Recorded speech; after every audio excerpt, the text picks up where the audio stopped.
genap hatiku, Aba Bapa, ku mengasihimu. Lebih dari segalanya, ku ingin Kau Tuhan. Mas, perak dan permata tiada artinya. Ku ingin lebih dekat bersekutu denganmu. Jadikanku hamba setia kepadamu. Lebih dari segalanya, ku ingin Kau Tuhan. Mas, perak dan permata tiada artinya. Ku ingin lebih dekat bersekutu denganmu.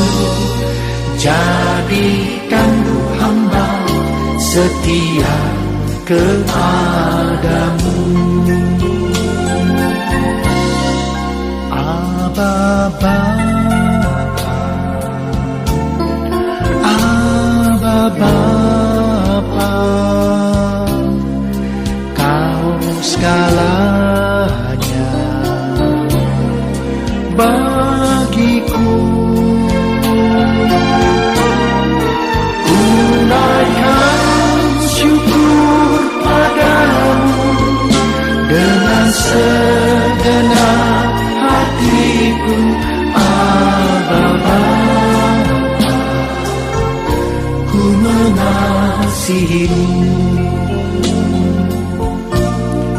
Aba Bapa, ku mengasihimu. Aba Bapa, ku mengasihimu.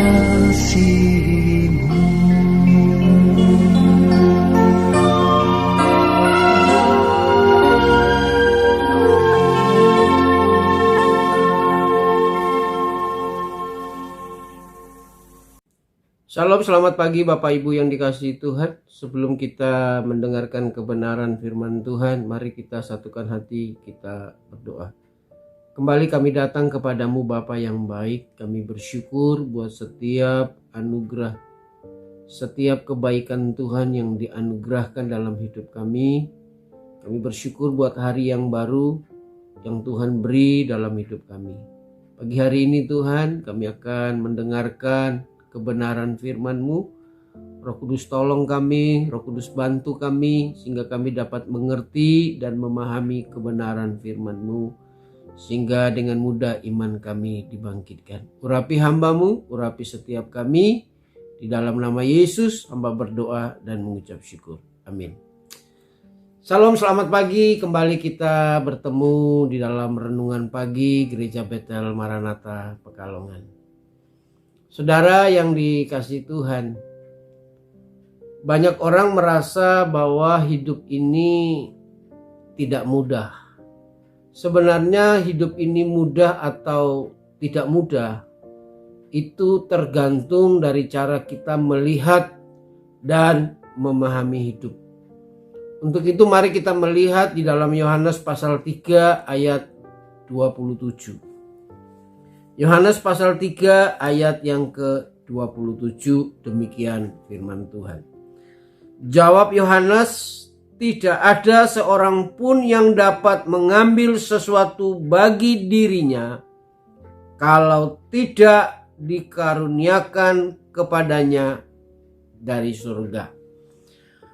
Latar belakang ayat ini menceritakan kepada kita bahwa ketika itu banyak murid-murid Yohanes, mereka pergi dan mengikuti Yesus. Lantas sebagian dari murid-murid Yohanes datang kepada Yohanes dan berkata bahwa, "Rabi, murid-muridmu sekarang banyak yang meninggalkan engkau dan pergi mengikuti Yesus." Lalu Yohanes memberikan sebuah jawaban yang sangat memberkati saya. Dia berkata bahwa tidak ada seorang pun dapat mengambil atau menerima sesuatu dari dirinya kalau tidak dikaruniakan kepadanya dari surga. Jadi saudara yang dikasihi Tuhan, ayat ini mengajarkan kepada kita bahwa hidup itu memang terasa berat kalau kita menginginkan sesuatu itu dengan ngotot. Itulah yang membuat hidup itu terasa berat. Ayat ini mengajarkan kepada kita bahwa apapun yang kita inginkan, kalau surga atau Allah tidak memberi, maka kita tidak akan mendapat apapun. Jadi penentu dari sesuatu yang kita terima itu adalah Allah. Anda boleh nangis, Anda boleh menjerit, tapi kalau surga tidak memberi, maka saudara dan saya tidak mendapat apa-apa. Tetapi ayat ini juga kita harus tafsirkan secara benar. Kita tidak boleh beranggapan kalau begitu hidup itu santai saja. Itu kan nasib. Nanti kita lihat apakah ayat ini mengajarkan kepada kita tentang nasib. Saudara yang dikasihi Tuhan, pertanyaan saya pagi hari ini adalah singkat. Apakah saudara percaya bahwa rencana dan rancangan Tuhan dalam hidup saudara adalah hidup dalam kemiskinan? Tentu tidak. Kita percaya bahwa rancangan Tuhan dalam hidup kita adalah rancangan masa depan yang penuh pengharapan, dan Yesus datang memberikan kepada kita hidup di dalam kelimpahan. Tetapi pertanyaan yang kedua muncul adalah, kalau begitu, kenapa di dalam kenyataannya ada orang yang berhasil tetapi ada orang yang hidup dalam kemiskinan? Saya percaya saudara yang dikasihi Tuhan bahwa di dalam kasih Allah yang besar, ini kita harus mengerti bahwa setiap orang diberikan jatah yang berbeda-beda. Ini dulu kita harus pahami. Pertanyaan yang muncul adalah, apa sih ukuran surga memberi kepada kita? Yang pertama saudara yang dikasihi Tuhan, bahwa Tuhan melihat kesanggupan kita. Inilah yang menjadi ukuran surga memberi. Kalau surga memberi, dia melihat kesanggupan atau kapasitas dari diri kita sendiri. Di dalam Matius pasal 25 ayat yang ke-14 dikatakan demikian. Matius pasal 25 ayat yang ke-14 sampai 15. Sebab hal kerajaan surga sama seperti seorang yang mau bepergian ke luar negeri, yang memanggil hamba-hambanya dan mempercayakan hartanya kepada mereka. Yang seorang diberikan 5 talenta, yang seorang lagi 2, dan yang seorang lain 1, masing-masing menurut kesanggupannya, lalu ia berangkat. Yang pertama saudara, ukuran surga memberi adalah Tuhan melihat kesanggupan kita. Surga memberi menurut kesanggupan saudara dan saya. Dan yang tahu kesanggupan kita itu adalah Tuhan. Mungkin saudara berkata bahwa kesanggupan saya 5, tetapi Tuhan tahu bahwa mungkin saudara sanggupnya 2. Sebaliknya mungkin saudara berkata, saya sanggupnya 2, tetapi mungkin Tuhan tahu bahwa saudara sanggupnya 5. Jadi Tuhan memberikan kepada kita itu menurut kesanggupan. Jadi Allah punya rencana untuk kita, yaitu masa depan yang penuh pengharapan, hidup dalam kelimpahan. Namun yang harus kita sadari bahwa setiap kita itu diberikan jatah yang berbeda-beda menurut kesanggupan dan kapasitas kita. Ada yang diberikan 1, ada yang diberikan 2, dan ada yang diberikan 5. Untuk itu saya mendorong kita, mari fokus dengan apa yang Tuhan beri. Kembangkan apa yang Tuhan beri dalam hidup saudara. Saudara dan saya harus ingat bahwa yang kecil dari Allah itu adalah sesuatu yang besar kalau kita dapat mengelolanya dengan baik. Berapapun yang Tuhan berikan yang menjadi jatah saudara, itu dibutuhkan sebuah kesanggupan untuk mengelola. Di dalam Matius pasal 25 ayat yang ke-16 sampai 18 kita lihat apa yang dikerjakan dengan mereka yang diberikan talenta. Di ayat yang ke-16, segera pergilah hamba yang menerima 5 talenta itu, ia menjalankan uangnya itu lalu beroleh laba 5 talenta. Hamba yang menerima 2 talenta itu pun berbuat demikian juga dan berlaba 2 talenta.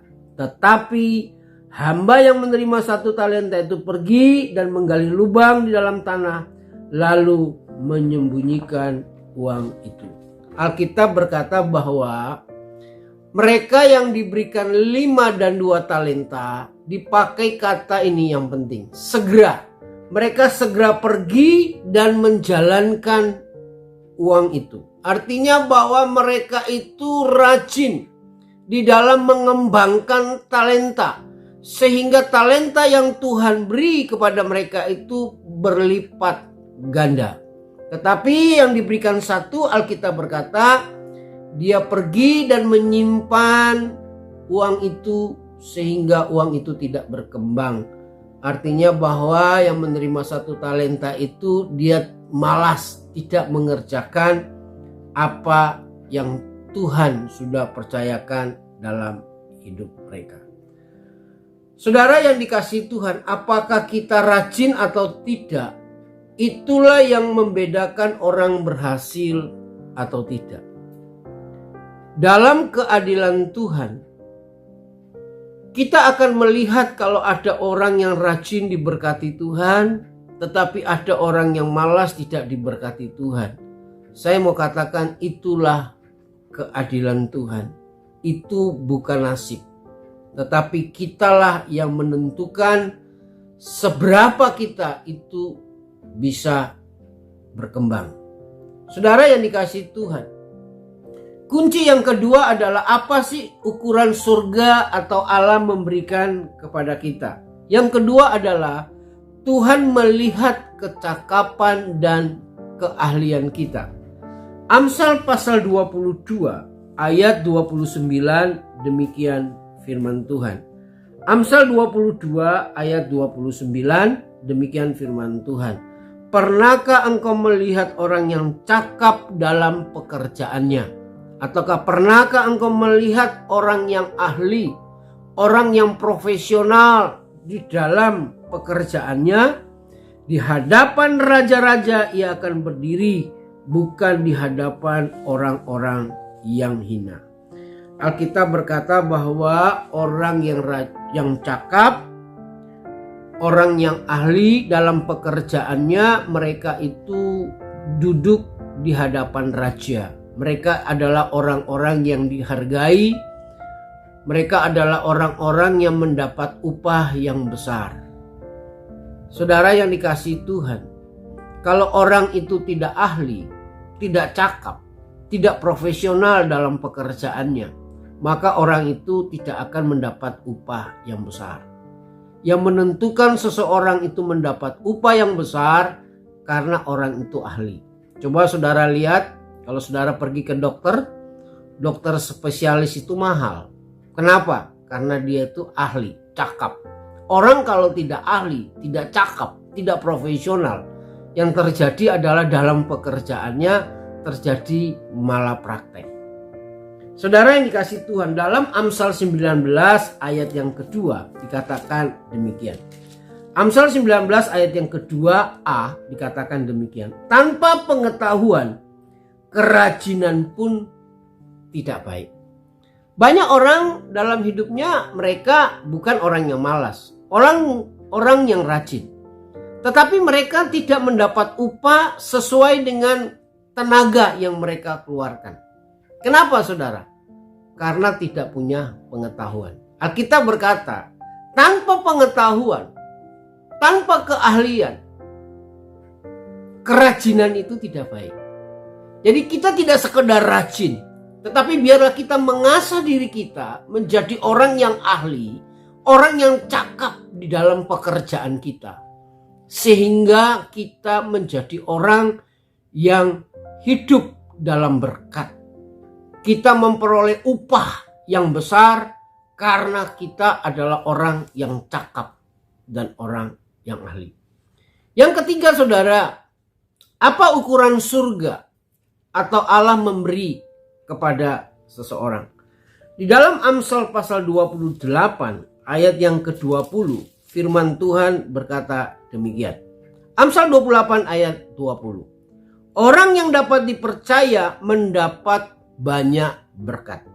Tetapi orang yang ingin cepat menjadi kaya tidak akan luput dari hukuman. Alkitab berkata, orang yang dapat dipercaya itu mendapat banyak berkat. Ukuran surga memberikan sesuatu kepada kita adalah faktor kepercayaan. Alkitab berkata orang yang dapat dipercaya itu memperoleh banyak berkat. Kepercayaan itu adalah faktor yang tertinggi dari semua yang sudah saya jelaskan. Coba saudara renungkan. Orang yang memiliki kesanggupan, orang yang cakap dalam pekerjaannya, orang yang rajin, orang yang profesional, itu membuat orang itu berhasil. Ya, memang betul. Tetapi seberapa lama orang itu berhasil, seberapa lama orang itu tetap berada di puncak karir keberhasilannya, itu tidak tergantung dari kesanggupannya. Tetapi seberapa lama orang itu bertahan di dalam keberhasilannya, di puncak karirnya, itu ditentukan oleh kepercayaan atau karakter. Apakah orang itu dapat dipercaya atau tidak dapat dipercaya. Di dalam Matius pasal 21 ayat 33 sampai 45, nanti saudara baca di rumah. Di situ dikisahkan bahwa ada seorang tuan yang memiliki kebun anggur. Lantas kebun anggur ini disewakan kepada penggarap-penggarap. Kata penggarap-penggarap artinya orang yang ahli, orang yang cakap di dalam menggarap kebun anggur. Tetapi orang yang cakap ini tidak dapat dipercaya. Alkitab mencatat ceritanya demikian. Suatu ketika setelah kebun anggur ini disewakan kepada para penggarap orang yang ahli, lantas tuannya ini menyuruh dua hambanya. Pertama dia menyuruh hamba yang pertama untuk pergi menerima hasil dari garapan-garapan itu. Tetapi para penggarap ini ketika suruhan dari majikan ini datang kepada mereka, yang mereka lakukan adalah hamba yang disuruh oleh majikan itu menarik hasil dari garapan, itu mereka bunuh dan mereka lempari dengan batu. Lantas tuannya menyuruh lagi hamba yang kedua, mereka lakukan juga demikian. Mereka lempari dengan batu, mereka siksa dan mereka bunuh. Lantas tuan ini berpikir, oke, saya akan menyuruh anakku. Disuruhlah anaknya untuk pergi menagih hasil garapan itu. Ketika sampai kepada para penggarap ini berpikir bahwa ini adalah anak waris. Ini harus kita bunuh. Dan akhirnya anak dari yang memiliki kebun anggur ini mereka bunuh. Dan ringkas cerita Alkitab berkata, para penggarap ini diusir dari pekerjaan mereka, lalu mereka dibunuh dan akhirnya kebun anggur itu disewakan kepada penggarap yang dapat dipercaya. Kita melihat bahwa kecakapan, keahlian itu penting. Tetapi dapat dipercaya itu adalah sesuatu yang sangat penting. Di dalam Yeremia pasal 29 ayat yang tidak asing buat kita dikatakan demikian. Yeremia pasal 29 ayat 11. Sebab aku ini mengetahui rancangan-rancangan apa yang ada padaku mengenai kamu. Demikianlah firman Tuhan. Yaitu rancangan damai sejahtera dan bukan rancangan kecelakaan, untuk memberikan kepadamu hari depan yang penuh harapan. Tuhan menetapkan hidup saudara dan saya. Itu adalah rancangan masa depan yang penuh harapan. Pertanyaannya adalah, apakah harapan itu sudah menjadi kenyataan? Belum. Namanya juga harapan. Dalam rancangan Tuhan untuk saudara adalah masa depan yang penuh dengan harapan. Rancangan Tuhan kepada saudara adalah rancangan damai sejahtera. Rancangan Tuhan dalam hidup saudara hidup dalam kelimpahan. Tetapi harus kita sadari adalah ini, bahwa dalam rancangan Tuhan terhadap hidup saudara, Tuhan memberikan kepada kita jatah yang berbeda-beda. Ada yang diberikan 1, ada yang diberikan 2, ada yang diberikan 5 menurut kesanggupan atau kapasitas kita. Dan yang tahu kapasitas dan kesanggupan kita adalah Tuhan. Tetapi saudara, kalau jatah kita itu yang diberikan oleh Tuhan, kita kerjakan dengan rajin, kita kerjakan dengan kecakapan dan keahlian, dan dapat dipercaya, maka berapapun jatah yang Allah beri dalam hidup saudara, itu dapat berkembang. Jadi saudara yang dikasihi Tuhan, maka kita bisa melihat kenapa dalam hidup itu ada orang yang diberkati, tetapi ada orang yang hidup dalam kemiskinan. Jawabannya kita sudah tahu, karena mereka tidak rajin, mereka tidak cakap, mereka tidak dapat dipercaya. Beda dengan nasib. Orang Kristen tidak mengenal kata nasib. Nasib itu begini saudara. Allah memberikan kepada saudara sesuai kesanggupan. Ada yang diberikan 1, ada yang diberikan 2, ada yang diberikan 5. Kalau nasib itu dengan cara apapun saudara kelola, mau saudara rajin, mau saudara cakap, kalau nasib itu 1 tetap 1, 2 tetap 2, 5 tetap 5. Tetapi kalau kita anak Tuhan, kita percaya itu bukan hukum nasib, tapi salah satunya adalah hukum tabur tuai. Kalau kita menabur banyak, kita menuai banyak. Kalau kita menabur sedikit, kita menuai sedikit. Kalau kita mengembangkan karunia kita dengan besar, kita bekerja dengan rajin, kita akan menuai lebih besar. Tetapi kalau kita tidak mengembangkan diri kita, maka kita tidak akan memperoleh hasil yang besar. Jadi saudara yang dikasihi Tuhan, inilah yang membedakan dalam kehidupan kita sehari-hari. Mengapa kita melihat ada orang yang diberkati Tuhan dengan berlimpah-limpah, tetapi kenapa ada orang yang kekurangan luar biasa? Semua tergantung dari saudara. Allah sudah mengaruniakan kepada saudara rancangan masa depan yang penuh dengan pengharapan, rancangan damai sejahtera. dan Yesus datang memberikan kepada saudara hidup di dalam kelimpahan.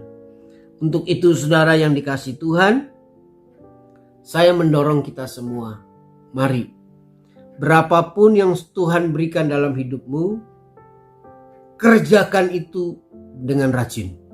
Kerjakan itu dengan segera. Dan kembangkan setiap karunia yang Allah beri, sehingga Anda dan saya menjadi orang yang cakap, orang yang ahli, dan juga jadilah orang yang dapat dipercaya. Pilihan ada di tangan saudara. Mari kita berdoa. Bapa, di dalam nama Yesus, terima kasih buat setiap rancangan Tuhan dalam hidup kami, yaitu rancangan damai sejahtera, bukan rancangan kecelakaan, tetapi masa depan yang penuh pengharapan. Kami percaya bahwa Engkau Allah yang datang kepada kami, memberikan kami hidup dalam kelimpahan. Roh Kudus tolong kami, Roh Kudus bantu kami, sehingga kami menjadi orang yang rajin. Kami menjadi orang yang cakap. Kami menjadi orang yang dapat dipercaya. Sehingga semua rencana Tuhan, semua rancangan Tuhan tergenapi dalam hidup kami. Hamba berdoa di dalam nama Yesus, berkati umat-Mu, berkati rumah tangga mereka, berkati pekerjaan mereka, berkati keuangan mereka, berkati kesehatan mereka, berkati iman mereka. Pertumbuhkan mereka di dalam kebenaran firman-Mu dan di dalam pengenalan akan Tuhan. Di dalam nama Yesus, hamba berdoa dan mengucap syukur. Amin.